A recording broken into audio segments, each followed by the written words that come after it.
The greatest power you possess is your ability to choose. Join Lowe's Moore as he reveals how you can begin to maximize that power by exploring yourself on the deepest levels and committing to making lasting and positive changes. Get ready to achieve breakthroughs that will lead to accelerated growth and transformation, because you are now tuned in to The Blueprint. Why they actions contradict the lamb. I'm fellowshipping when I'm with the fam. That's more relations, that's forming a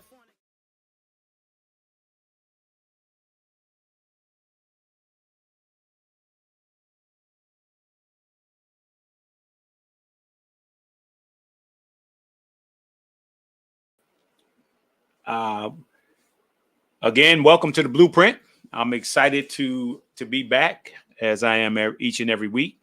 And let me say this up front, man. It's been, wow, I think a long couple of weeks.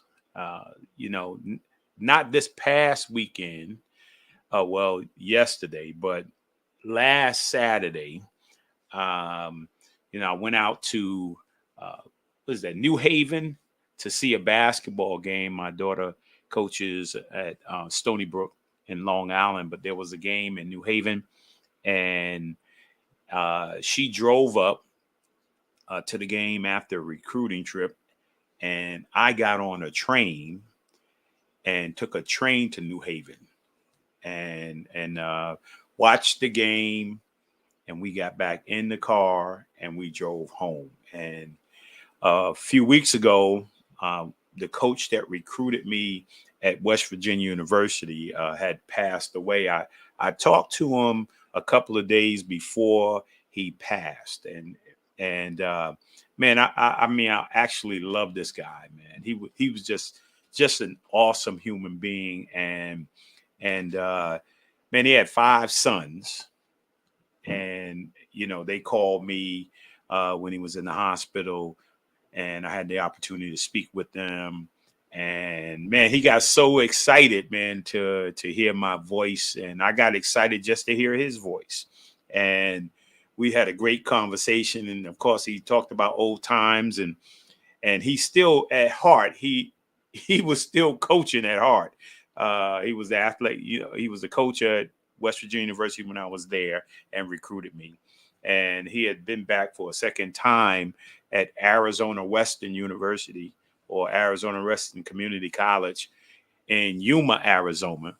And so he was back there, and I was on the phone. He was sick and in the hospital, and he was still talking about the coaching, running this kind of play and this kind of press, and I've been trying to tell him, and he just had such enthusiasm for and such love for coaching. It was just incredible, and I wish there were more, coaches like Coach Amick.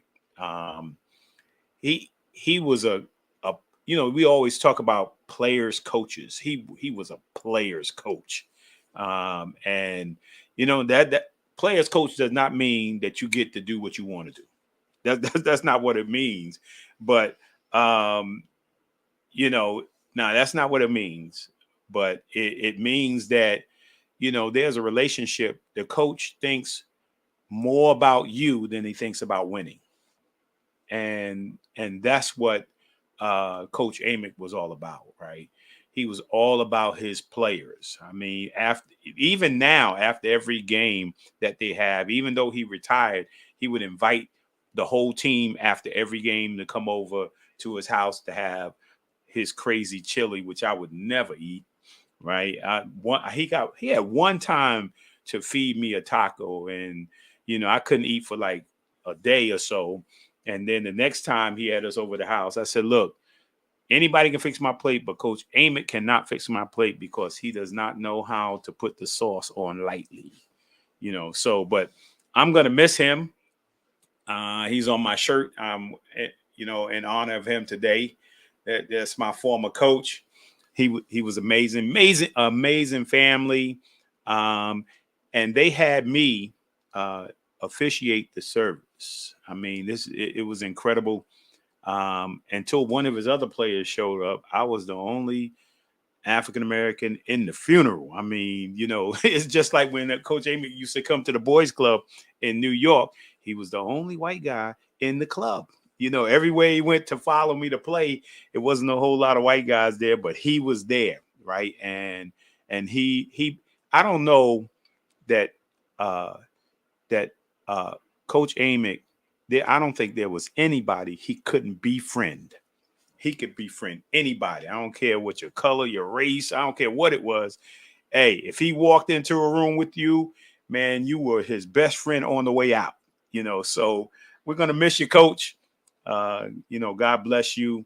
And you know, I'm sure, man, you're up there with your wife, Diane, and Mrs. Amick, and I'm sure you'll find somebody up there to coach while you're up there. And hey, you know, so hey, rest in peace. Love you, man. And so let's get rolling. I'm gonna drop my pebble here. I don't know if you see my pebble. That's my pebble. Each week I drop my pebble in the pond. Now you know I don't have a pond in my house, but I drop the pebble each week because I'm expecting, right? I'm expecting a ripple effect, right? And I want to say thank you for the support of the last 2 weeks. I want to say thank you to Ray Rice and to Ben Gorton over the last couple of shows. Just awesome response. And so I'm really looking forward to tonight. And so let me get started with what is my book of the week. And you know, I'm gonna see if my wife will just join me real quick, right? And that so her book hasn't come out yet. So we're gonna speak it into existence, right? And before the end of spring, we're gonna get this book published, right? And so the book of the week is her book. It hasn't even come out yet, right? But I want her to just take a moment to speak about her book. Wow. Okay, so the name of my book is called So What? SOWWHAT. And it really talks about the life of that we have when we have struggles. And we had many struggles, especially with children being disabled, being born to us disabled. But it's really named because our youngest daughter, Sherelle, whenever she was little and if she did something she wasn't supposed to do, and I was going to punish her, and I'd say, I'm going to take away your phone. She would go, whatever, so what? And I used to get mad because I wanted to choke her, right?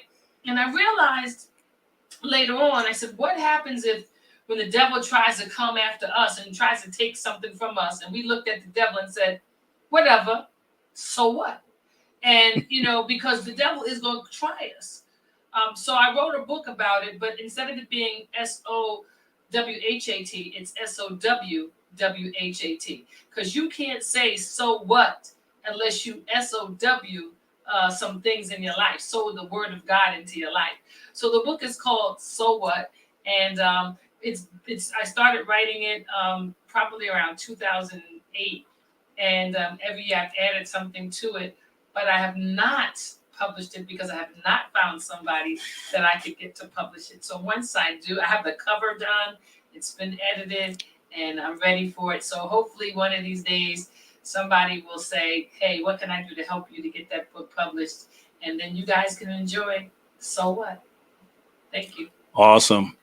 All right. So let me decree something here. We're going to decree that this book gets done now, right? It says now faith is, right?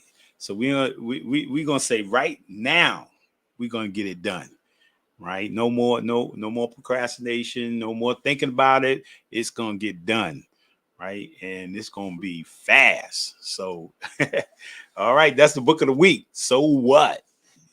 I like that.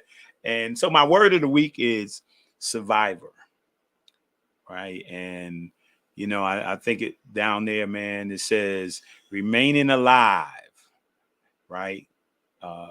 You know, particularly through conflict, right? There's been so many survivors. And as we transition into leaving Black History Month. And of course, as you know, every day is Black History for me, right? And whatever your culture is, every day is your culture. Yeah, I'm not waiting for a month. I'm not waiting for a day, and I'm not waiting for a week. We just happen to celebrate Black History Month in February, but I celebrate Black History Month, and we should all celebrate our culture every day, right? And but we're transitioning into March, and March is Women's Month, right? And so on here on the blueprint, we're going to start right today. We're going to start with Women's Month today with my guests, and throughout the month, I'm going to have as many women on as I can for the month of March. We're going to have a good time, and we're going to celebrate Women's Month, and we're going to have a good time doing it. So and as women are survivors, right? I like, what I really like is that women used to be in the place of survival, right? But I like that women are thriving now, right? No more just surviving, but thriving. So as we go into Women's Month in March, I'm looking forward to it. It's going to be exciting, right? So, and then the quote, the Hill and Pierce Harper affirmation and quote for this week is: the sun doesn't ask permission to shine, so neither do I. Right? So neither do I as we go into Women's Month, right? The sun doesn't ask to shine permission to shine, and neither do I. Women, you don't have to take no back seat. Just jump up front. I like that. And then I got my music of the week and my movie of the week. Let's see. I think I made like last week. I played a little music, right? So I'm gonna play a little music. Shirley Caesar was one of my heroes back in the day. Man, we should listen to Shirley Caesar all the time. Shirley was rap before rap, right? She used to talk in her songs, and I love this song right here. I'm just gonna play a little bit of it. It's called "No Charge." Right, let's see it.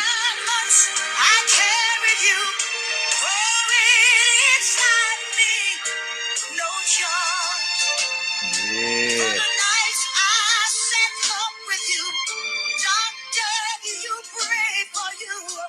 No charge.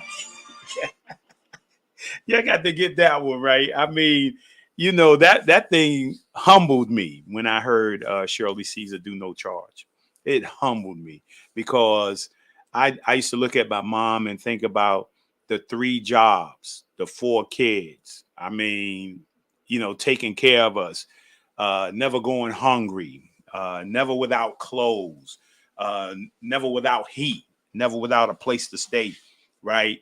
And how could I ever ask my mother for something, right, when she's done all those things for me? So, yeah, that's my music of the week, right? And then my movie of the week is Hidden Figures, right? These are 3 amazing ladies, right, who work for NASA, right, back in the day. And we're going to talk a little bit more about NASA, but these 3, and one of them graduated from my alma mater, West Virginia University, right? And man, if you hadn't seen this movie, man, this is like one of my movies. Like if it like Shooter, right? If that movie Shooter come on, my wife, no, turn the channel. So the same thing with Hidden Figures. When I see it pop up, right? When I see it pop up, man, oh, Hidden Figures. Yeah, we can watch that over and over and over again. So, and then finally, I'm going to do some birthday shout outs, right? And yeah, my daughter Michelle had a birthday. And then my brother-in-law, Calvin, had a birthday. My niece, Joya, had a birthday. And my sister's youngest daughter had a birthday. That's my oldest sister. Yeah, and had a birthday, and all in February. This is all our February babies. right? I want to say happy birthday to you all, you, and love you guys. And I'm expecting many, many, many more, right? And so, again, I'm excited. Hope you got that coming up, coming soon. What's next is Women's History Month. And I'm looking forward to it. I'm looking for bringing some wonderful interviews with some very powerful women. And yeah, I'm going to ask my wife to join in with me in some of those things too as well. Don't leave me out there by myself. So anyway, let me show you this highlight here, and then we're going to get rolling.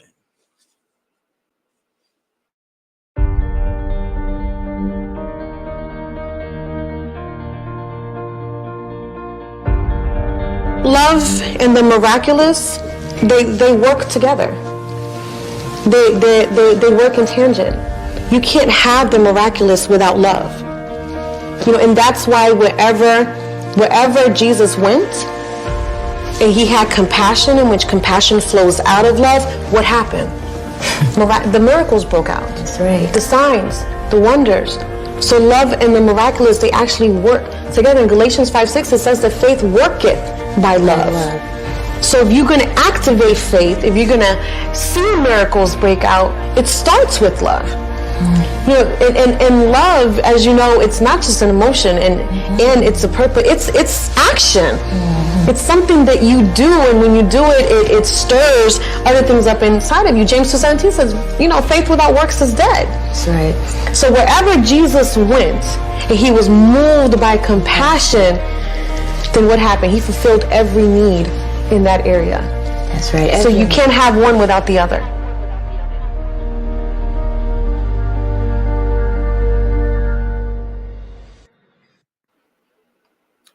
Yes, my tonight's guest, Lucy Pagan. Man, Hello, Lucy, brother. what's up, Lucy? How you doing? I'm trying, and I'm not asking permission for it either. That's awesome. Yeah. And it's pretty awesome. I haven't seen you in a while, but I remember when you came up to Emmanuel, right? And with Pastor Paul, and it's pretty interesting when you're in this transformation. Yeah, big time. You're in a transformation in your career, in the ministry. Just amazing. We're gonna talk about it too. We're definitely gonna talk about it. But we're gonna jump on these first three questions though. All right. Right. And one of the first things out the box, we like to get to know, the guests. Who are they? Where did they come from? I mean, so my first three questions surrounded around the importance of family, the importance of faith, and the importance of education. So talk to us a little bit about your, growing up, your family, your mom and dad and siblings, and then transition into you as a mother, and education and faith in the midst of family, education, faith. All right.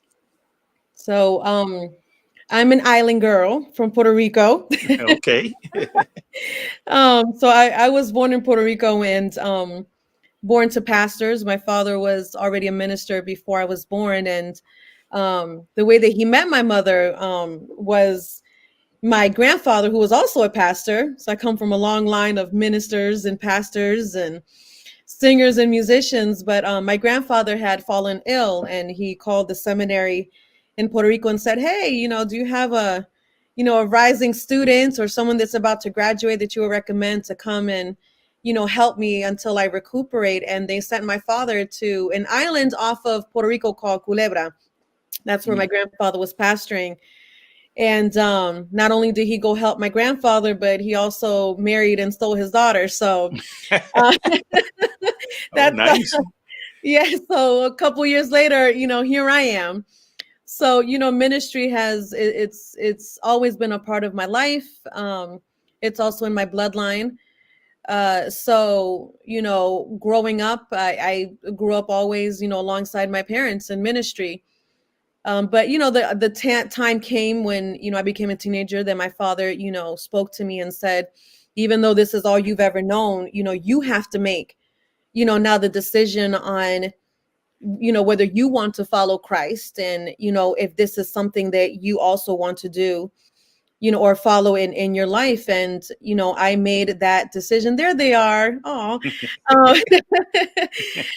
So I made that decision. And despite things that we go through in life and stuff like that, my heart was always turned towards God. And I remember returning back to church, and what brought me back was a mission trip. I had an old friend of mine who was a keyboard player, and we used to sing together and minister together. And he kept reaching out. Finally, I answered the phone call, and he wanted me to go help him on a mission trip to Ecuador. Okay. And that trip was just life-changing, and I've never been the same ever since. So I have 2 children. I have a daughter who is 16 going on 17 this year, and I have a son who's 14 going on 15. They're teenagers. They think they're grown, but that's this generation for you. But they're such a blessing. My son is very involved in sports and in basketball. My daughter's very artistic. She just started working. So I'm kind of feeling the times now when seeing them is just a joy. My son's also a musician, and raising them up in the ways of the Lord. That you have that confidence knowing that as they get older, they'll never depart from it. So they're definitely a blessing. Put it that way. So my parents are now retired, but right before they retired is when I met my current pastor, Pastor Paul Sherrill. So I joined his ministry in 2010. Okay. So I've been ministering alongside in Christ Reveal Embassy alongside Pastors Paul and Mona Sherrill for a little bit over 11 years now. Wow. And this is definitely, in this ministry is definitely where I have grown. It's also where I came to, and I know this might sound a little bit off, but it's where I truly had a love encounter with God. And a lot of people might think, well, you've been in church your whole life, but when you go through something where you feel like you're in the trenches, where you're in the lowest point of your life, where you've gone through something that was made to break you, they were the ones that pulled me back, and through them loving me back from the brink, it's also when I had that love encounter with God that really just kind of launched me into a whole different path in my life. And since then, under Pastor Paul's discipleship, there was a lot of things that with ministry, especially with me growing up. So I'll give you a little background. I grew up in a very ultra Pentecostal type of environment. I'm not sure you're familiar with that, where yeah. It was very sin conscious, a lot of condemnation. Only certain people were called, to certain ministries or called to do certain things in church. And, so I never viewed myself as anything more than just a member that, would work and offer, whatever services I could in ministry. And it wasn't until I came to Christ Revealed that I actually saw an apostolic model in place. It wasn't just gathering people and just, keeping them in some type of a sheep pen. We were actually being discipled and taught. And the teachings went beyond just like the surface. Remember, I used to joke around because one of the first things I remember laughing about with Paul, because you know how Paul is. Yes. He says, we don't do the Mary Had a Little Lamb gospel here. Right. That's true. And growing up, a lot of that is what I experienced. And what was crazy was that even though that was all that I had grown up with, there was something inside of me that knew that there was more. I had a lot of spiritual experiences growing up, a lot of visions that I didn't know how to explain. I didn't have anyone to actually explain it to me. And now here I am, almost 40 years old. And a lot of those experiences I had when I was younger, I am now coming to understand what they actually were. Right. So, when I saw the apostolic model, that's when something woke up. I said, wow, this is a place where, they're actually fulfilling the Great Commission. They're actually going out, they're actually discipling. And not just that, they're teaching us to do the same with others. Just like Jesus did, where he had 12 and he trained those 12, and then those 12, as you can see, changed the whole world. And that's something that Christ revealed, did in my life. It was one of those things where I came to discover who I was in Christ. And not just that, have the confidence and the boldness that we are to have in him to do what he's called us to do. Yeah. And just to kind of to piggyback off something you just said in regards to not just being a spectator in the church, Exactly. but eventually being trained Mm-hmm.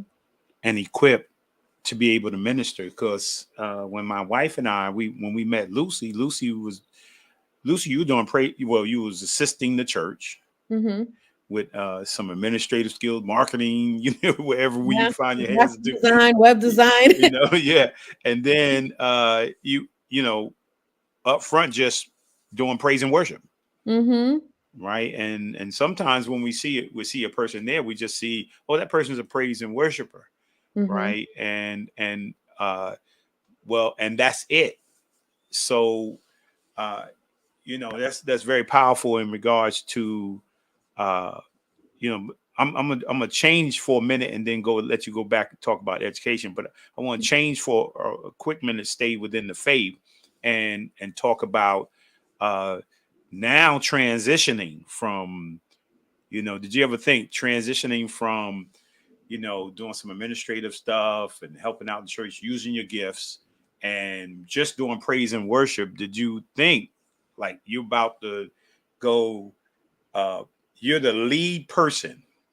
Yeah. Right. We're not talking about Pastor Paul going. Mm-mm. We're talking about Lucy's going to Yeah. El Salvador, right?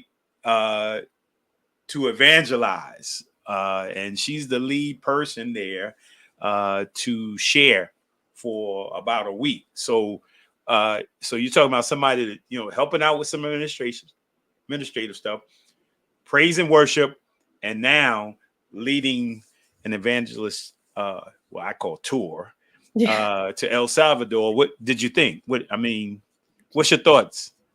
So it was really unexpected. It was not something that, I looked for or anything. So what happened was I received a phone call from an old friend of mine who was actually a member of my father's church. My father pastored here.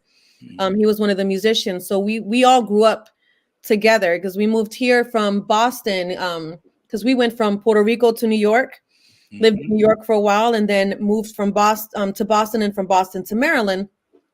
So I got a call from my friend Jose, and he said, hey, I want to do a mission trip in El Salvador. I'm putting these things together. I need help. Will you come and do praise and worship? And I said, sure, I'll come and do praise and worship. I didn't think anything else of it. But as things evolved, things changed. Then I went from only doing praise and worship and helping to now, in so many words, ending the miracle rally. So now I'll be not only doing praise and worship, but I'm also going to be preaching and ministering on Saturday and Sunday, which is the tail end of the miracle rally. Was not expecting it. It came out of the blue. I remember calling my pastor, calling Paul and saying, hey, I just got this phone call. Do you think this is something that I should do? Do I have your blessing? And you know how Paul is. He's like, what you mean? He's like, you're out of here. To do. What you talking about? Do you have permission? And from there, it has just kept growing and growing and growing. This is what our church is about. We're a school of ministry church. Mm-hmm. And our, main vision and mission and our goal has always been to disciple others to go out and do, what we've been called to do. Yes. So we've all been trained to do this under Christ Revealed Embassy. So when I answered the call, just like, when Moses turned to look, that's when then Jesus spoke. That's when God then spoke to him. When I answered the call, I didn't realize what was going to happen to me when I did that. When I said yes, something happened to me. There was like a complete transformation. There was like an unction, a fire, a desire. Everything in my life like changed overnight. My intercession went up. My studying went up. Just reading things before that I've read, and now I read them again, and now they're more alive. Now I'm getting more revelation. Something happened to me when I answered that call. And I remember Paul asked me, how are you feeling? And I said, I feel nervous. It's a good nervous though, because Right. I know, number one, I know what I've been trained to do, but then I also knew that, if God opened this door and he announced to me, he's sending me forth and he knew that I had the training need to do this, then I already know who goes before me and I know what's going to happen, on this miracle rally. So it was definitely something that was not expected. But what's crazy is when you are trained and you are discipled, when that call comes, you can answer it. You can answer it, and you know that you can go confidently and boldly that you have been trained, you have been discipled, and now it's the time to go do what God's called you to do, and then do the same thing with others. So this is I am in so many words forerunning. So this is just the beginning Okay. of what we're doing. So I will be forerunning for my pastor, Paul, because we are planning on doing another larger meeting in El Salvador. So it's definitely an honor to be able to forerun for my own pastor, just like he did for his spiritual father, Morris Cirillo. So this is something that I don't take lightly, but I have the confidence in, being under Pastor Paul's discipleship for 11 years. I'm confident in knowing what I've been trained to do, and now knowing that, this is the call that God has placed in my life. So, definitely looking forward to it. We have a good team that's going to be going. We have musicians going. We have contractors going to El Salvador, due to the economic, difficulties that we're all experiencing, globally. A lot of pastors don't have the means to fix their churches or, do repairs. So we're bringing contractors from Puerto Rico who are actually going to donate their time to actually Okay. complete some of these repairs while we're in Salvador and help these pastors. They're bringing dress clothes. Some of these pastors don't have clothing, like actual like suits and clothes, the way that a Yeah. pastor should look and feel and so forth. A lot of them don't have the means to even do that. So we're bringing clothing to them. So we're being a blessing to them on so many different levels. And we know that the miracles and the signs and the wonders are going to break through in this meeting, because everything is just falling into place. Yeah. Yeah. And it's going to be good too, because you guys have a future plan of not only going abroad, but plans to evangelize even here in America as well. So and so there are going to be people going and people staying and going. Yeah, so Yeah. it's going to be exciting. I've heard a lot of Paul's vision, Mm-hmm. and I've seen what he's done with you guys when you come on Sunday morning. You guys did the Love Factor on Yeah. last Sunday, and then I've seen Earl. Mm-hmm. Of course, I've seen a Jose. I've seen a number of you guys sharing in regards to the Word of God and ministering, and so that's a very powerful piece. And you're leaving when? I leave March the 8th. So March we'll the be 8th. leaving March the 8th, and then we come back March the 15th, actually. All right. So you guys, you be praying for Lucy as she's Yes. going out of here March the 8th, man.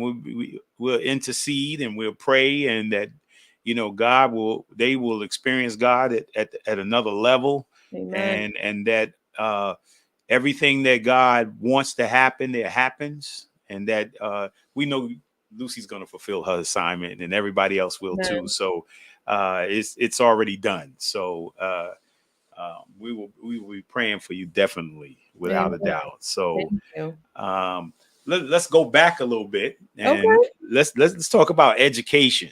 And Mhm. we're going to go back and talk about some more ministry stuff, but talk about education a little bit in terms of your experience.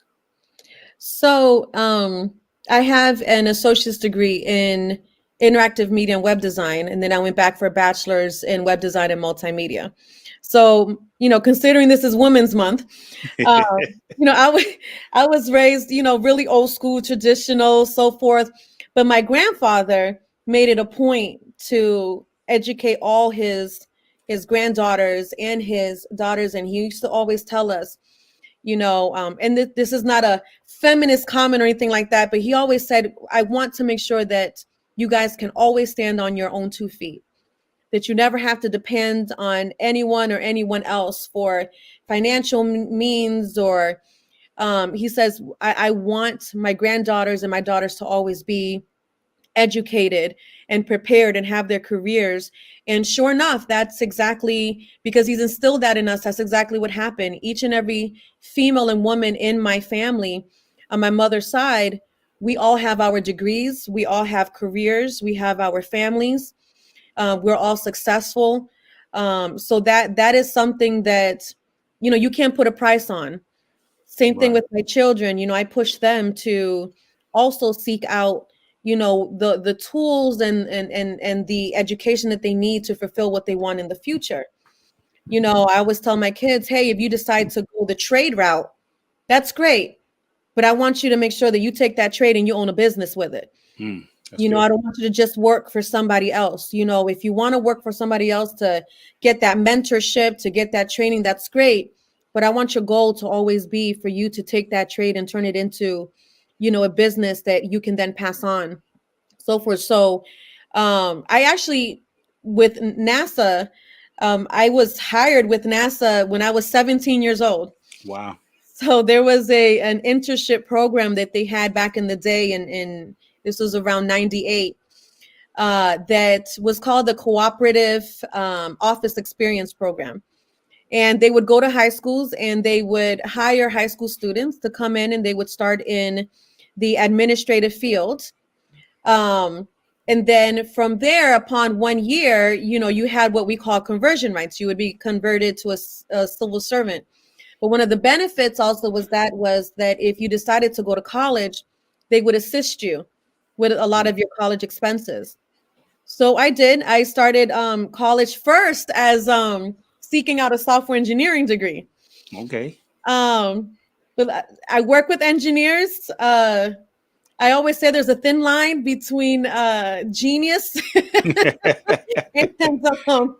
a little bit of lack of common sense and social skills. Some people that can send a rocket to the moon, but pressing a submit button is a little bit more difficult than that.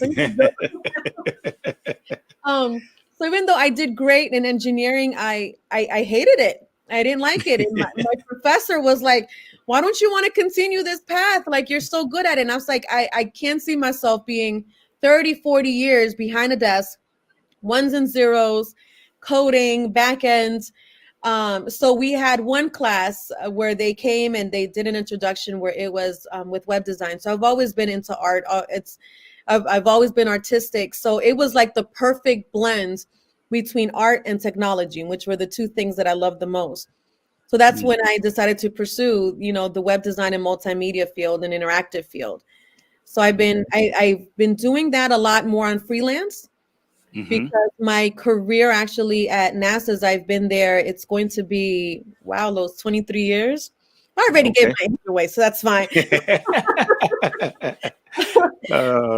yeah, it'll be 23 years this year that I've been at NASA, and NASA's offered a lot of career growth opportunities. So I started there as a branch secretary and grew through division directorate, then became an administrative officer for one of the divisions. And now I'm a senior program analyst there. But things are even being moved even more there. So in the next couple months, I'll be moving up to more an IT manager role within NASA. So a lot of exciting things are happening. I kind of feel like as promotions are happening in the spiritual, they're also happening in the physical. Yes. So I'm I'm taking it all in. When you talked about in ministry how you said, oh, you were doing administrative stuff, you were doing marketing, you were doing this, you were doing that. Even growing up in my father's church, anything that I could do, I did. Some people wouldn't even believe me, but I used to clean the bathrooms in the church. And I used to sweep and I used to mop and I used to help, cook in the kitchen, when we used to, cook and sew plates for the famous building fund that we all have. Yes. So, I've done it all in the church, and, I did it all because it was something I could do, and it was an additional offering. I one of my love languages is acts of service. And, for me to be able to fulfill a need, see a need and fulfill it in the church, for me, that was fulfilling for me, because I said, okay, in one way or another, I'm contributing to, the bigger picture here. So going back to, the career wise, same thing at NASA. I do a lot of workforce management. So what that consists of is we have projects that will come to us and say, hey, this is a new project. These are the needs that we have. We need these type of engineers with certain skills, or these type of scientists with certain skills. And I'm the one that runs all of those analysis and then pull together the people that we need in order to make a lot of these projects successful. So we have a lot of things in the works now. Here at NASA, we have, W First already had launched. Another project just launched. Lucy launched a couple of months ago. They didn't ask me permission to use my name, but I said,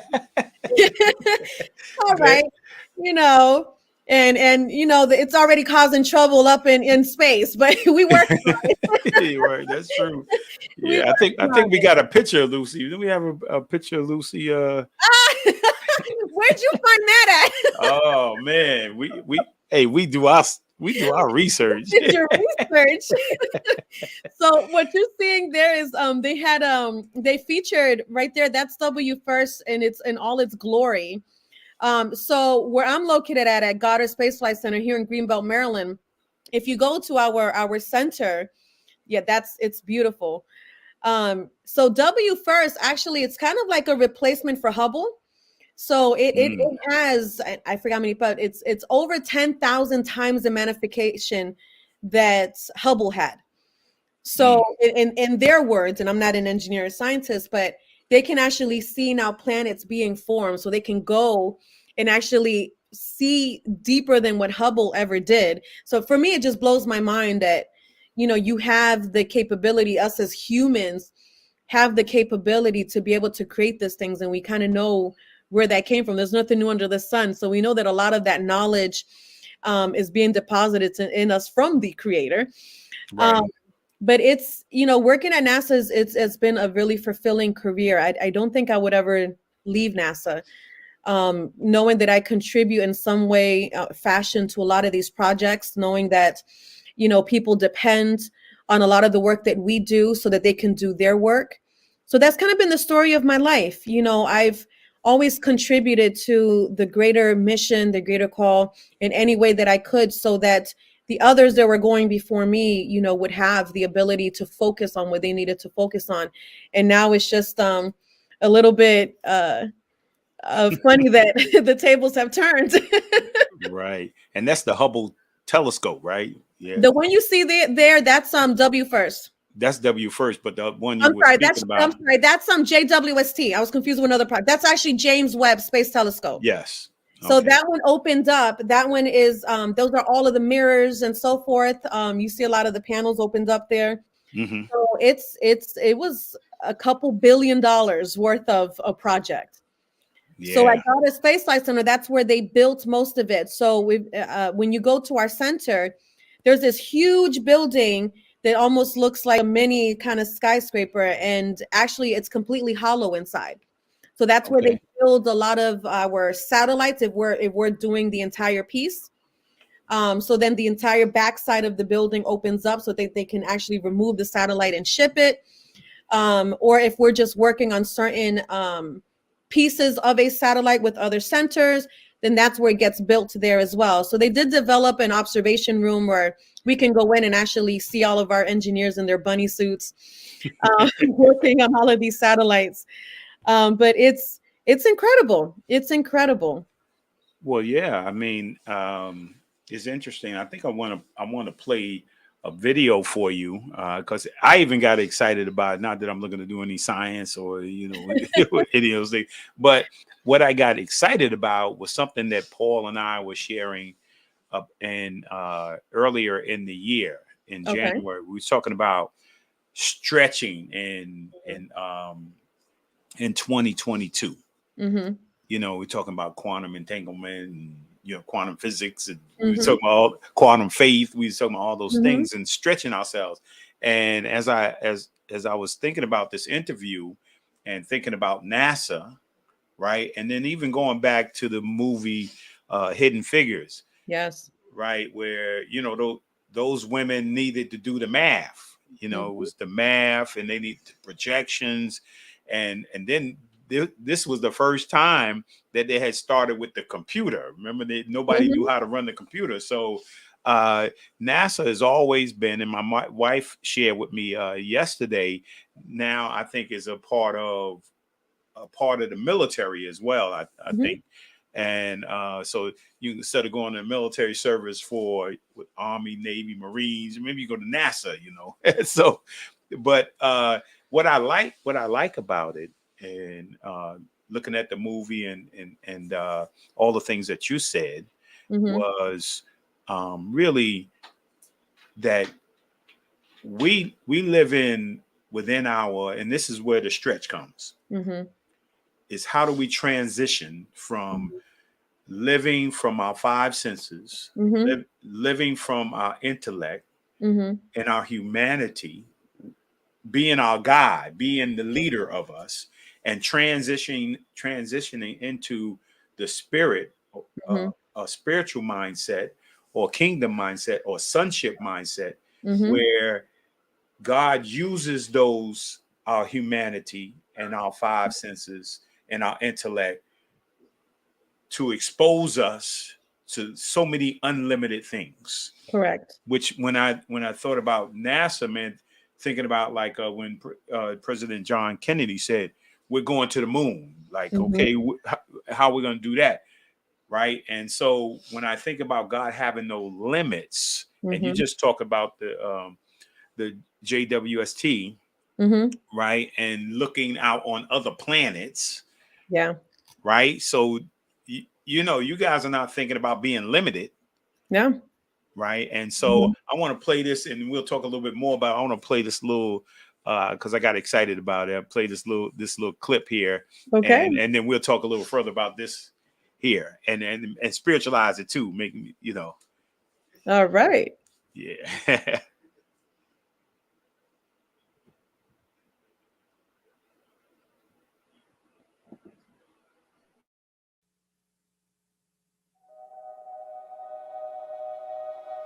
Ignition sequence start. All engines are running. We have taken tremendous steps. We choose to go to the moon before this decade is out. We have achieved the earth-shaking, the breathtaking, the groundbreaking, one small step for man, and left a mark in the heavens. Our successes build one upon another and amplify what is possible. The dawn of Orion. It's time we take the next great leap.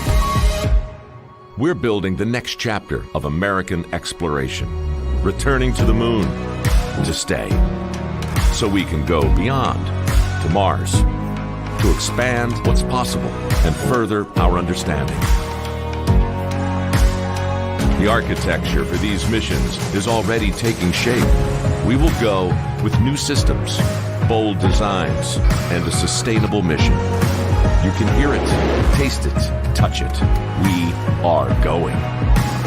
We are training, testing, pressing our pioneering spirit into every component, defining our resolve with every line of code, and securing our success with every welcomed partnership. This is not hypothetical. This is not about flags and footprints. This is about sustainable science and feeding forward the advance of the human spirit. Because we are the pioneers, The star sailors, the thinkers, the visionaries, the doers. And because we stand on the shoulders of giants to go farther than humanity has ever been, we will add our names to the rolls of the greatest adventurers in history.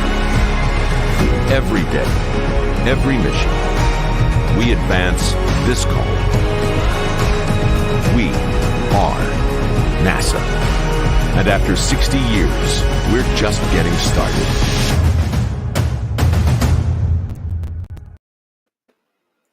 I like that. Oh man.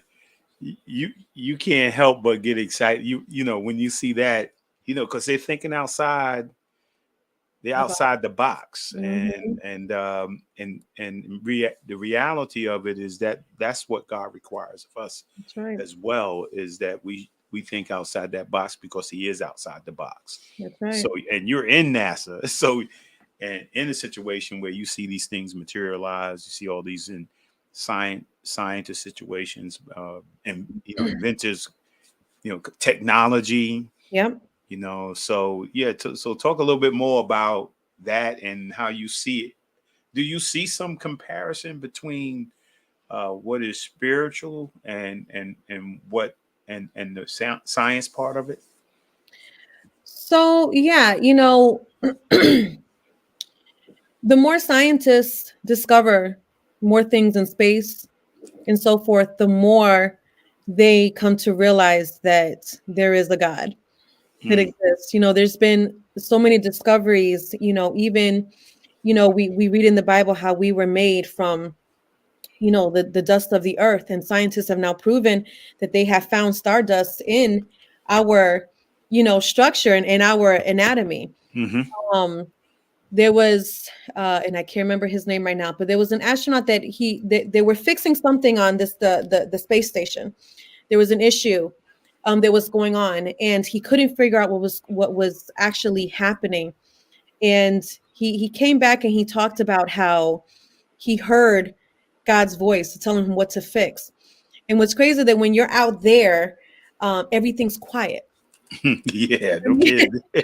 Everything's quiet. So it allows you to be better. And it's not just the physical thing, when things quiet, you can hear something better. It's when you calm everything down, inside of you. And that's, a spiritual comparison about, the Bible also tells us to always, to be still. In Habakkuk, it said, I will wait and see, what he will say. So there's something about that stillness or something about that quietness that allows us to hear his voice better. And I feel that is in also those quiet times that, we can then know what it is that he wants us to do, or know what it is, what we need to do, where we can hear what he is saying, see what he is doing. But let's go into the imagination. Paul talks a lot about the quantum realm, and a lot of that has to do with our thinking, and kind of going out of ourselves and out of the box, as you said earlier. And a lot of the things that we're doing at NASA now, believe it or not, is from the younger generation. We're hiring a lot of young people through a program we call the Pathways Internship Program. And what I love about them is that, these young people, they haven't limited their imagination yet. Wow. So it is through a lot of their imagination that we are now creating new inventions and new prototypes within NASA because of the way that they think, and you're looking at a generation that's been exposed to the supernatural. And what I mean by that is, when you look at Hollywood and, all of the movies, the superheroes, everything is galactical, everything is futuristic. So in a lot of ways, a lot of our young people have been exposed to that type of realm. I think you're muted, Lowe's, if you are speaking, but they've been exposed to that. And now you're seeing them actually taking their imagination and putting that using that in this physical realm, and now coming up with some of our greatest inventions. So we even have now patents that we're working on for some of these new, whether it's a new software, whether it's a new coding language, whether it's a new optic lens, whether it's a new piece for a satellite. A lot of these things are being made and prepared and imagined by the younger generation.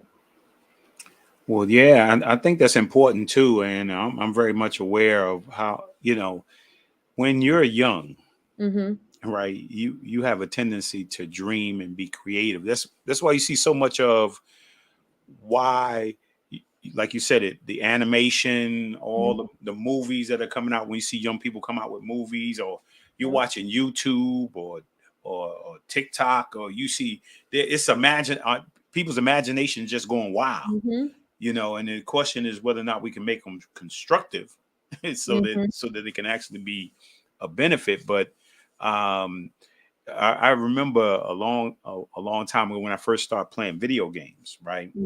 And understanding of a young person's mind. My nephew, Chris Kelly, he came up for to stay with us one weekend. And back then remember Sonic Hedgehog? Oh yeah. It was, grew up with him. Yeah. And remember the little kung fu, you could kick the little guy, the kung fu thing. So now I'm playing those games, and I'm like on the kung fu thing, I'm on like stage on level 3. And on the Sonic Hedgehog, I'm on level 5. And so he's a little guy, he's sitting next to me on the bed, he's looking at me, and he's trying to wonder like, what is he doing? I said, look, man, I'm really good, like that. And I'm doing the Sonic Hedgehog, and he's running around, and he said, what are you doing? I was like, I'm playing the game. I said, you played this game before? He said, yeah. I'm on like level 3, right? And he said to me, hey, well, I'm on a level 120. I was like, what? And I was, he said, can I see your little remote for a second? And so I gave him the remote, and he started hitting some buttons and tapping some things, and he went back into another place of the game, and he was up to a level 120, and I was on level 3. And you thought you were doing things, love. I thought I was doing something, but you know what? I didn't play that game anymore after that, because I was never gonna reach 120. You know what I'm saying? I thought I was doing something. So yeah, that's what happens when you're young. These young people don't know, like, if we can make it constructive, if we can get them to use, because they have a lot of stuff, that we've kind of gotten stale, like, okay, used to doing the same things. And that creativity is important. Our imagination is important. And it's not a sin to use your imagination. Many people say we don't want to, the imagination is of the enemy, Oh, God gave you the imagination. That's right. He gave you this creativity, and we only limited by our 5 senses. That's right. In our humanity. So, and so remember that this is interactive. So if you have some questions for Lucy, this is a great conversation. And if you have some questions, comments, man, please put them in the thing. We'll have her answer them as we go along. But yeah, I mean, when I saw NASA, and I saw start thinking about NASA and all that stuff, man, I just can only think about, man, the limitless thinking. That's right. Because you're trying to solve problems. Yep. You're looking at some of the things that may be happening on our earth, and if it goes bad, is there someplace else? I mean, and if we're looking for ways to find healing or medicine or whatever, it may be on another planet. I mean, so yeah. So talk a little bit more about. Got a question? It says, how do we reach? Is that the sky? The shy inner city youth and encourage a possible interest in NASA. So that, I'm not going to say it's a loaded question, but I think it's going to take more than just one person to start that. Right. Well, I mean, you understand, sometimes a lot of the inner city youth, they've kind of been told a little bit too much that they're not going to be able to dream or accomplish certain things that maybe they have been wanting to accomplish. So unfortunately, we have to kind of change what we say to our children. I always say that, kids, you can give a child uh, a bunch of like paper and leave them alone to that paper, and you come back in a couple minutes later and they've created something with the paper or built it or that's their creativity in action. And then you encourage that. You might not be able to tell what they built. They'll tell you it's an animal, but you don't know what it looked like or whatever. But you encourage them. But through that encouragement is that then they build that confidence to be like, oh, wait a minute. If I could make that, then maybe I can create something else. It's the power of words and encouragement. But we do have programs at NASA that even start with high school students. So even our high school students have opportunities to do summer internships at NASA, and it's really getting the word out to them. So we do have a public affairs office that does do, and unfortunately now with COVID and all of that, we've had to slow things down, but they do events in different areas to encourage students to dream big, to dream, with the stars, to come and experience what it is to be at NASA. We also have, our welcome center that has programs there for when you bring youth there. We have our engineers and scientists and so forth that will actually go and meet with them and answer questions.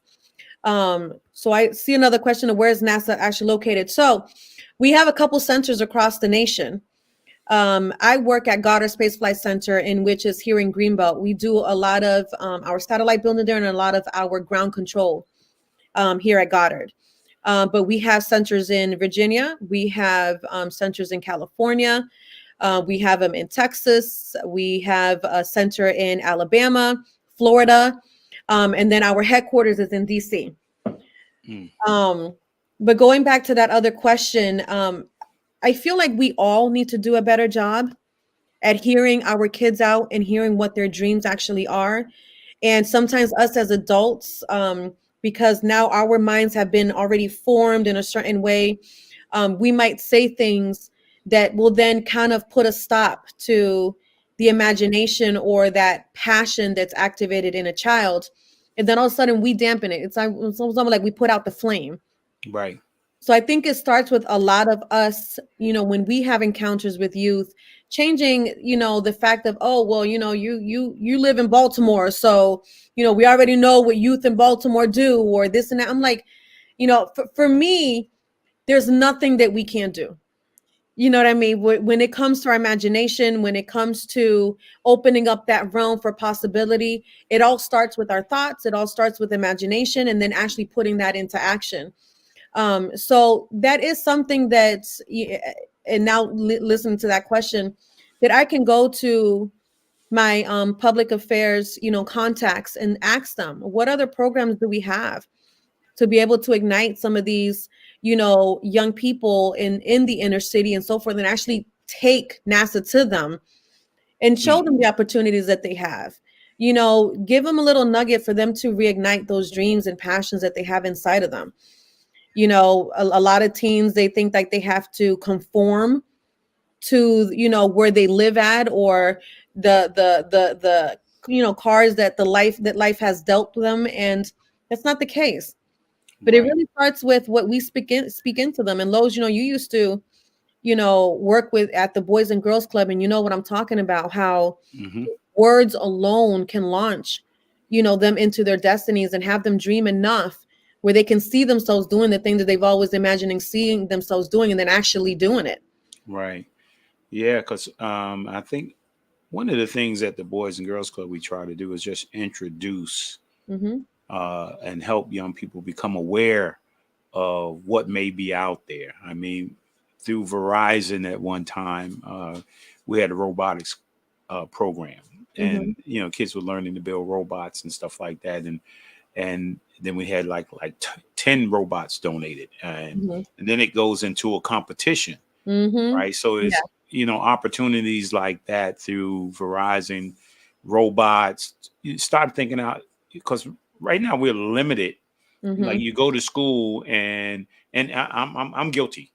I'm guilty of going to school But the other side of that guilt is there was not enough explained about when you are taking these courses or these subjects, how limit they are. There's no limit on them. Like when you're talking about math, there's no real limit to math. No. When you talk about science, it just keeps going and going and going. But when you're taking it, you just see it as a class. Got to pass this class. I got to pass this class. Right. We don't know the connection to the world, the bigger world, because nobody really explains. You know, like Mike just put up there, the Stream Academy, STEAM Academy in Mount Vernon. Yeah, have a STEAM Academy, and again, that's science, technology, engineering. I think is that math? Science, technology, engineering, and architect. It's architecture and also math. So but yet it's limited by how many people who are interested in that, because they don't know what that means. Yeah. You know, so the thing is that creativity could be used in one of those, in the following areas, as well as also your arts. You know, your arts and entertainment and sports and different things like that. So business, you know, as well. So I think I'm lacking a little bit of that. And, you know, this might be a little bit off topic, but I feel that schools have, as much as they claim to want to contribute to the creativity of students, I feel a lot of them dampen it. You know, everything is, you have to pass a certain thing. If you don't pass this, then you're not, you know, you're not good at it, or you won't be able to graduate, or you won't be able to this or that. You know, all of us learn differently, we process differently, we think differently. And unfortunately, when you put those type of restrictions on a mind and you tell them that unless they can perform at this level, they're not good enough to do something, unfortunately, that's exactly what they're going to start believing, because that's what instilled in them from kindergarten all the way until they graduate. Right. You know, I feel that if there was a change even in the education system where we went beyond just, you know, creating this measuring rod, you know, for everybody at the same level, if they were to change that and actually look at what the gifts are for a lot of our young people, I think that would probably change, because it'll open more doors. Well, you know, with my son, you know, he had a little bit of a learning disability when he was growing up. He had a speech impediment. So he himself would say things like, I'm just not good enough. I'm just not smart enough. Why can't I be like everyone else? Why can't? So it was almost like they're always in that comparison. You know, people who excel, you know, academically are always praised, but then those that might excel more in sports, or might excel more, you know, in a trade class, or might excel more in art, usually those are not showcased as much as other people. But those are the ones that usually, because they can think out the box, are usually the ones that become some of the greatest inventors. I mean, look at Elon Musk. If you listen to a lot of the things he say, he doesn't put as much, you know, emphasis on education and all that. And just like he says, you could be the most educated fool on earth, right. and still not be able to produce something that can actually make an impact on the world as a whole. So a lot of the inventions that we enjoy today was from somebody who was just messing around with something, and their mind, their creativity just started going, and boom, something came out of that, you know, they were able to put together that now we all use. Yeah, definitely, without a doubt. And and I believe that, you know, of course, the foundation, you know, in terms of education, learning to read and write and gain knowledge, and the levels that you have to, you know, of course, you got to get past elementary school, middle school, get into high school. But after that, I mean, after that foundation is laid, right? I mean, then sometimes that creativity can take over. And and everybody, I say everybody, no matter what level they ended up at, ultimately it ends. And then that's when you have to come up with ideas, and you have to come up with strategies. You got to find solutions. Correct. Even though you're educated, you still, you know, and you can go into a fixed thing, but you have to think about, like, okay, now I got this education. I know what this is all about, but I got to solve that problem. Correct. Right? I got to get this result. So that's that, you know, that's important as well. And so real quick, I had a question about, I think my wife may have brought it up. What is a emissions ambassador? Ah.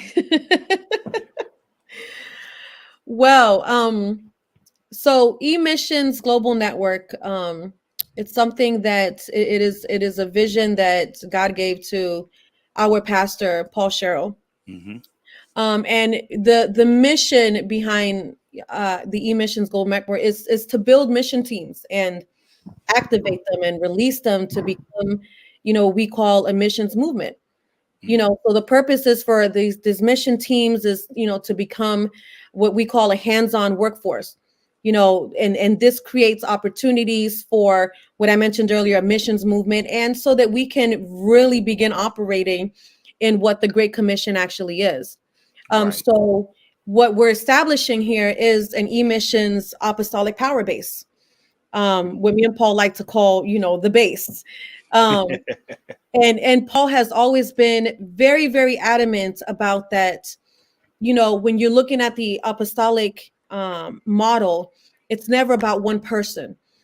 You know what I mean? Mhm. Our mandate was to go out and make disciples, right? That's So right. we are discipled ourselves, we disciple others, and that's how we continue to grow, the kingdom. So emissions right now, due to the pandemic and everything that, is still going globally, things are not fully open and stuff yet.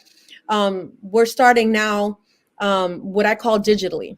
So even though we're not in places physically or we're not meeting in person in a lot of different areas, wherever we reach right now and whatever we develop digitally and wherever we reach electronically and so forth, we're actually going to go physically.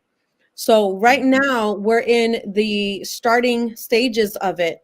But one thing that I love about the emissions model is what Pastor Paul called it is an and I'm gonna say it exactly what he says it. It's an interdependent, interconnected, interlinked, and interrelated network of ministers and ministries. So one thing that you don't see a lot of today is ministries that resemble the kingdom, right?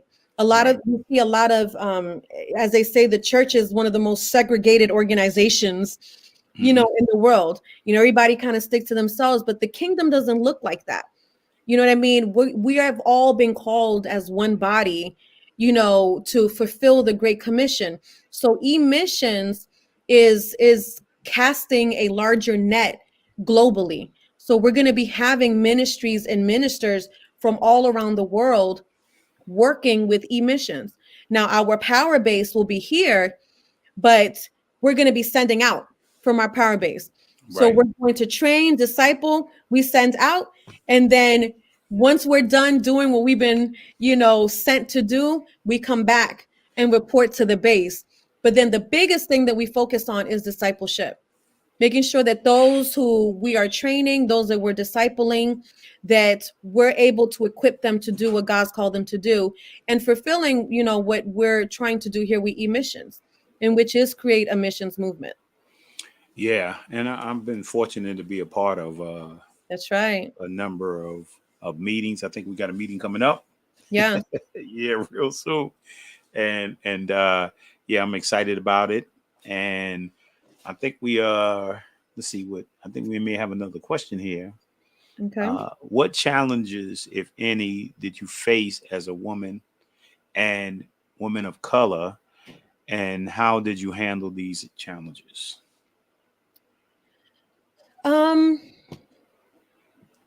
So, in ministry, it could be a little tricky because it depends where you go. There are some places, especially when you're looking at the Latin community, there are some places where you go where they could be a little bit more conservative. And there's other places in ministry, even like, for example, our own ministry, where they embrace, a woman being in ministry. So I haven't faced too many challenges yet, besides growing up in the more conservative type of upbringing or spiritual upbringing, where it wasn't that women were held down. It was just more that women weren't as supported as men were.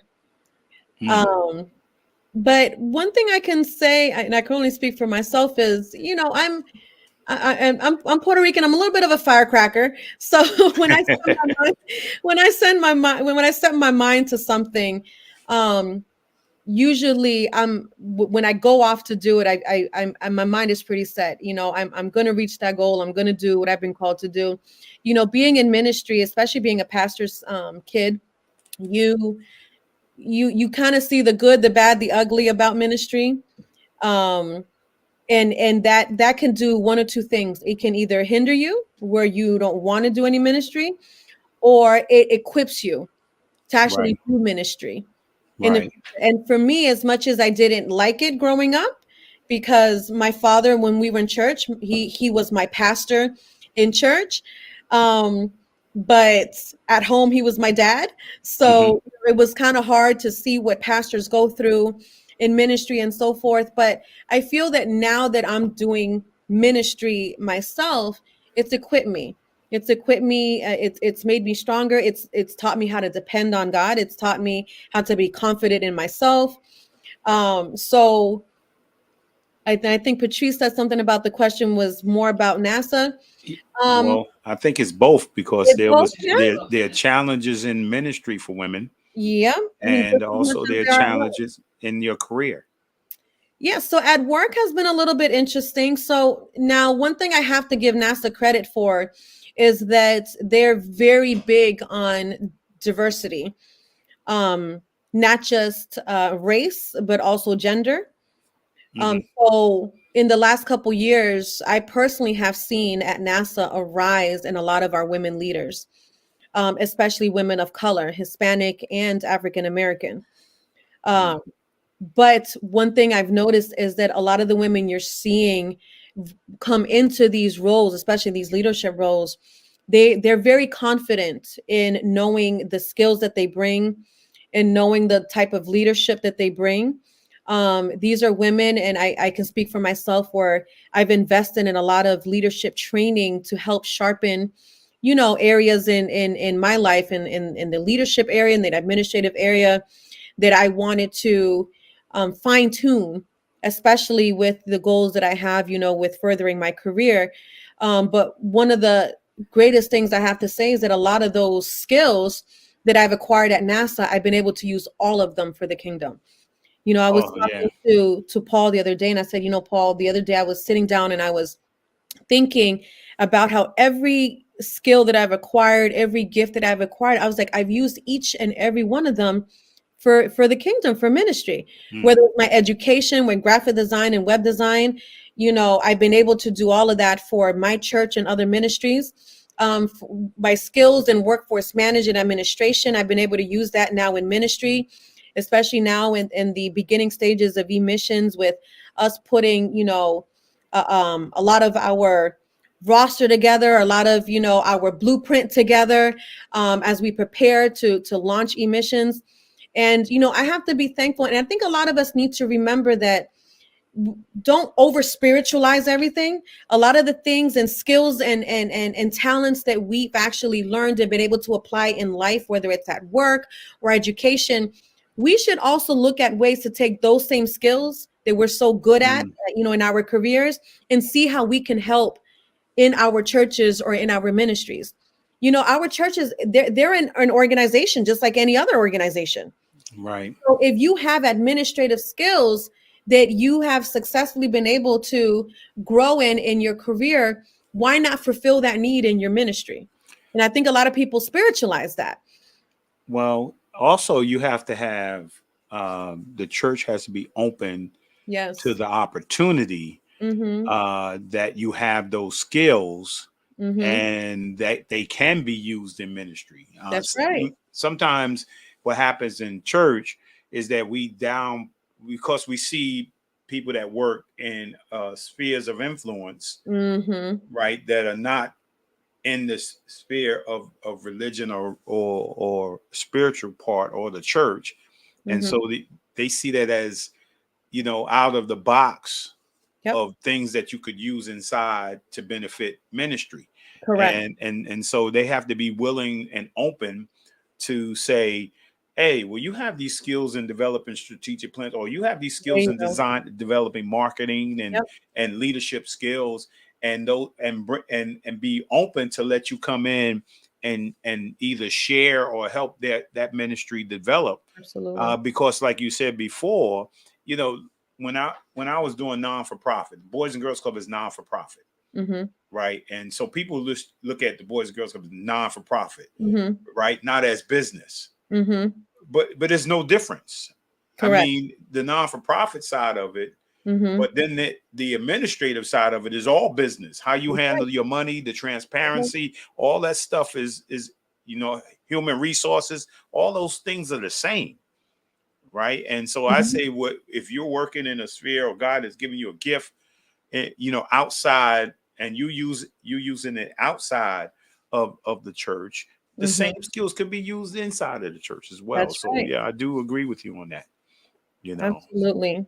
So I've definitely been, it hit me like a ton of bricks the other day. And I was like, you know what? Thank you, God. Because all of the gifts that and then when I don't know how to do something, I go and learn how to do it. That's true. Working with Apostle Paul Cheryl, you get called to task and you're like, you know what? I think I got this. Let me go watch a few tutorials. And I think we all need to be willing to do that. There's sometimes that there's needs that need to be fulfilled, and sometimes we have to go out and just, train and be open to new things and education and so forth that'll help us fulfill certain needs. And in turn, it helps us as well. So it's definitely it's definitely good for us to remember that a lot of the skills we have, they can be applied in different areas, whether it's another organization, whether it's your church and so forth. And we shouldn't be scared to do that. Well, yeah, I don't know if you read the book by Miles Monroe. It's called the power of a man and the power of a woman. Oh, right. And Yeah. he talks about the difference between men and women. Mm-hmm. And when God said he made women and help meet, right?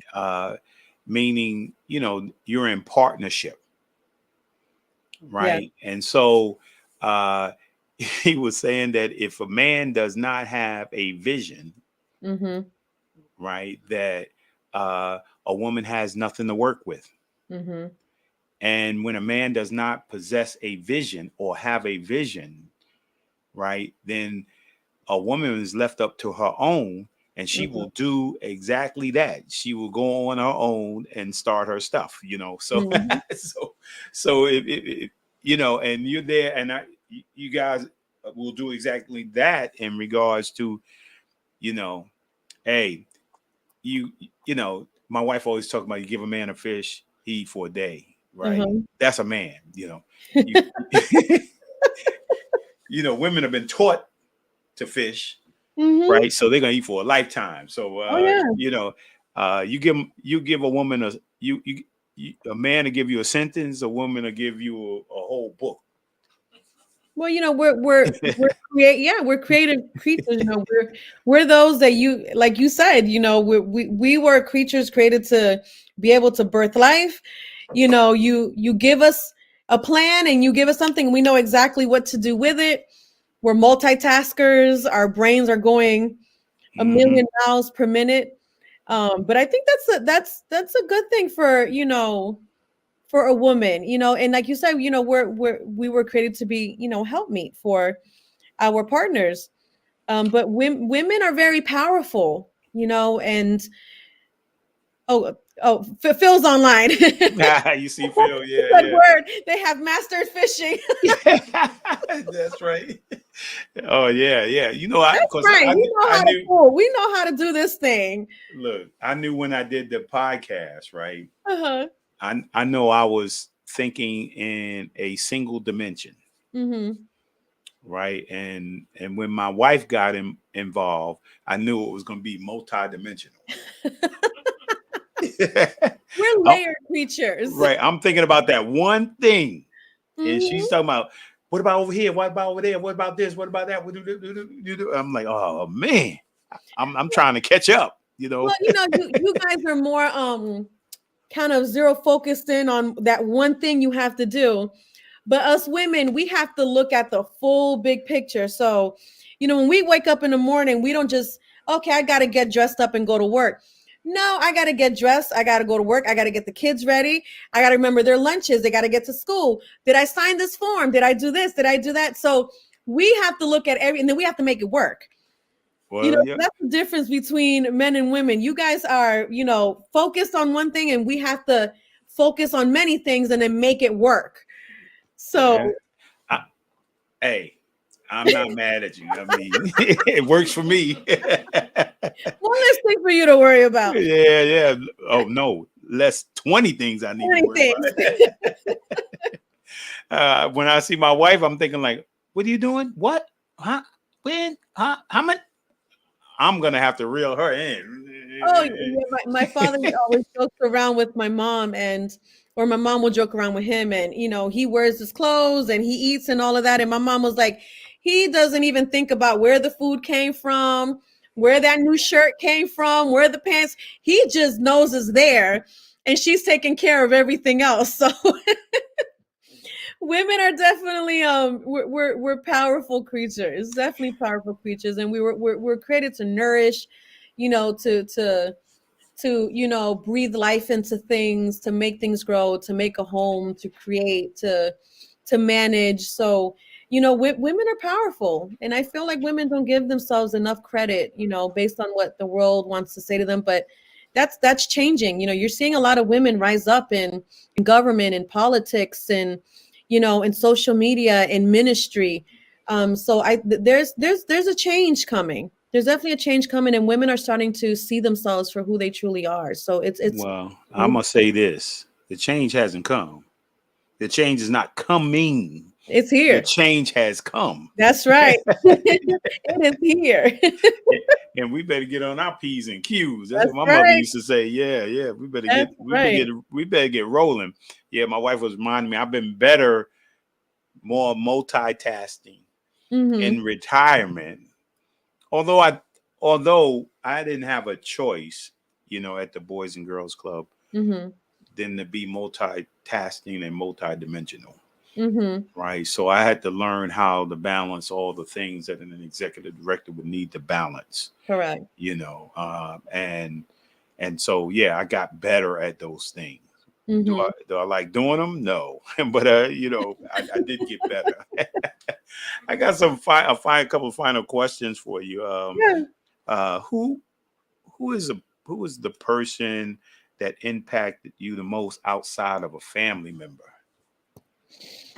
Oh, wow. All right. I'm going to go ahead and just keep it real. It might sound cliche, but, my spiritual father, Paul Sherrill, I have to give him honor to where honors due. and I'll explain why. He understood when I first started going to his church, I started hearing, the different way that he taught. And then, I went to some of his meetings where then I, started seeing miracles, breaking out in the services and so forth. And, I didn't know how to take a lot of that in. This was a lot of it, even though I was in church my whole life, this was new to me. Now it took, when you're raised in one of those, as he says, since we're talking about him, put him on blast, he says the ultra Pentecostal holiness type of, churches where everything's a sin.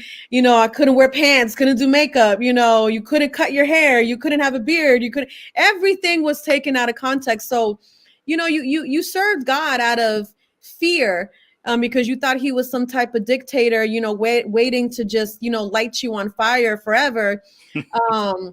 As opposed to serving God out of relationship. And when you're raised like that, like a lot of us have been raised, it takes a while to break out of that mindset, because you're constantly, you're sin conscious, you're self-conscious, and you can never see beyond that, so it limits your vision when you've been raised like that.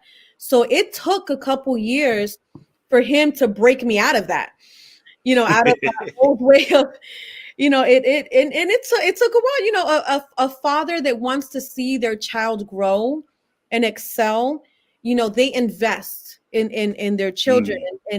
And one thing that I appreciated about him was I would go to him and ask him a question about something. And in the beginning, it was a little bit frustrating because, you want just an answer. And Paul wouldn't do that. You'd ask him a question and he would do the, like he's you know what I'm talking about, Los. Yeah, I know. He does that Paul moment. He goes, and he goes, you know what? There's this book you should get. Yeah.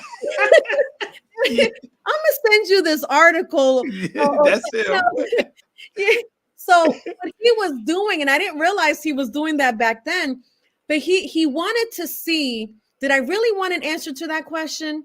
Because if I did, then I would take the resources he was sending me to and I would search out that answer. And when you search out that answer for yourself, then it then becomes a part of you. You get a revelation for yourself of what it was that you were seeking for. So what he was trying to do is, first he wanted to see where I was at. He was trying to locate me, but then he wanted to see, okay, does she really want to know what she wants to know? And then from there, I began growing and growing and growing. And he'll tell you that he even when all of this started happening, he didn't see it coming that fast either. He didn't realize how much I had been reading and studying and listening to a lot of the things that he would say and do.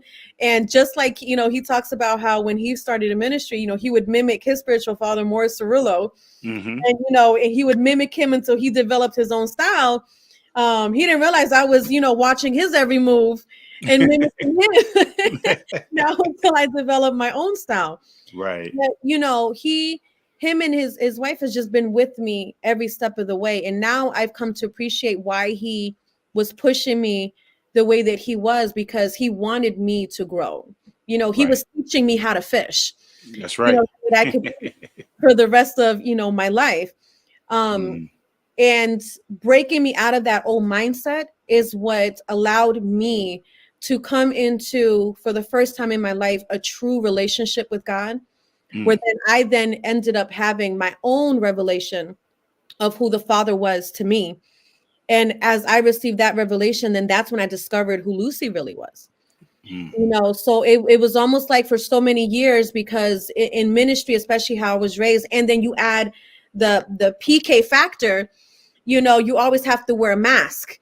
So being able to remove that mask and discover who you are and proudly walk in it, that's been a complete transformation. And my spiritual father, Paul Scherrer, really helped me do that. And I'm doing what I am doing today because of his discipleship, because of his guidance, because of the times where he had to, maybe discipline a bit, teach me a little bit, Right. All of those things have truly prepared me for what I'm doing now. And that's why I'm so confident. I confidently answered that call when it came to me. Yeah. And I want to ask you one final question, and then once we close out, you can hang out for a few minutes, and then we'll have a closing conversation. But can you say something to some young people to encourage them, or say something impactful that you think could benefit them in your last statements here? I would probably tell them to don't be scared of the unknown. I know that a lot of people think the unknown is scary, but the unknown is usually where we find our purpose and what we were designed to do. Sometimes fear because we don't know what an outcome will be. Sometimes we're scared of failure, but sometimes you don't appreciate your accomplishments as much as when you've seen what it took you to get there. And failure is part of that. But I wouldn't even look at it as failure. When you have certain setbacks, those are actually things that help us go back and recalibrate and think, okay, this didn't work, but what will? So I would tell people not to, and especially the young folks, don't let fear consume you. Bring in the spiritual, and, God didn't give us a spirit of fear, but of power, love, and a sound mind. So really, if you think about that, everything that they need to succeed in life, when it comes to their aspirations, when it comes to their goals, their dreams, everything they need, because those dreams and aspirations and passions, they don't just, come up out of thin air. God places that inside of them. And he places that inside of them. And by them embracing it, that's when begins to flourish. But just, accept that everything you need, you have it to fulfill it. And then look for people that are in the same mindset or are doing the things that you see yourself doing. So if you see yourself in the financial world, if you see yourself in the sports world, the NBA world, find people that will actually invest into that dream, or they will speak life into that dream, or they will guide you into that dream. So find like-minded people in everything you do and stick to it. If you have a passion, don't let nobody turn that off. Haters are everywhere. That's right. Let them talk behind your back. A lot of them haters, that's where they belong. They belong behind you. Don't. People are always going to say something, and a lot of times it's because they themselves haven't found the courage to dream like you're dreaming. So I would say, if you have a dream, let your imagination go out, invest in it, find like-minded people, search them out. Trust me, if you start manifesting this, if you start thinking about it, start seeing yourself in it, you're going to attract the people that are actually going to invest in that. So invest in yourself, block out the haters, move forward with it, find like-minded people, find people that will do like what Paul did to me, where, they'll answer your question, not in the way you want to, but they're going to give you the tools that you need to be able to grow in the areas that you say that you want to grow in. So yeah, definitely don't fear, move forward with it. Yeah. Well, Lucy, thank you. That was powerful. Yeah. They belong behind you. They belong behind you. I like that. Back, stay behind my back. I'm moving. Yeah. Yeah. So thank you, Lucy. I appreciate that, man. I appreciate you taking the time out your busy schedule. I know you're busy, got kids. Thank you for having me, Lo. You're welcome. And I seen what Phil said over there. He said, man, if it weren't for women, we'd be still naming animals. Sounds like something Phil would say. Come on, Phil. You gotta give us a break, man. Give us brothers a break. Yeah. So again, thank you, Lucy. I appreciate you. Thank you. And we'll be praying for you as thank you. As you're out there on your missions trip. And we know it's gonna be good. This was awesome. Thank you. And so you're welcome.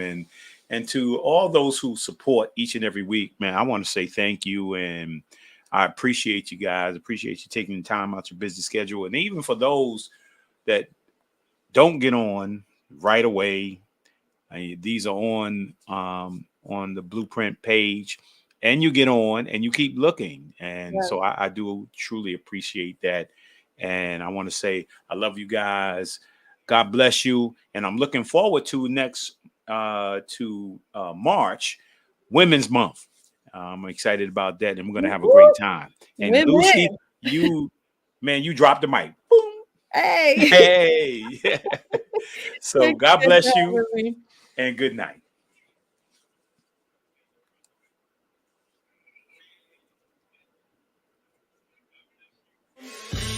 We really hope you enjoyed this episode of Lowe's More, the Blueprint Podcast. Stay connected and follow us at our website, www.lowesmore.com. That's LOWESMOORE.com. You can also join the discussion on Twitter at Lowe's More and on Facebook at Lowe's More Jr. As always, thank you for pushing your mindset towards a better reality. This concludes the most thought-provoking portion of your day. Don't forget to like and subscribe to this podcast to stay fully up to date with everything we're up to. Until next time, be kind to yourself and each other.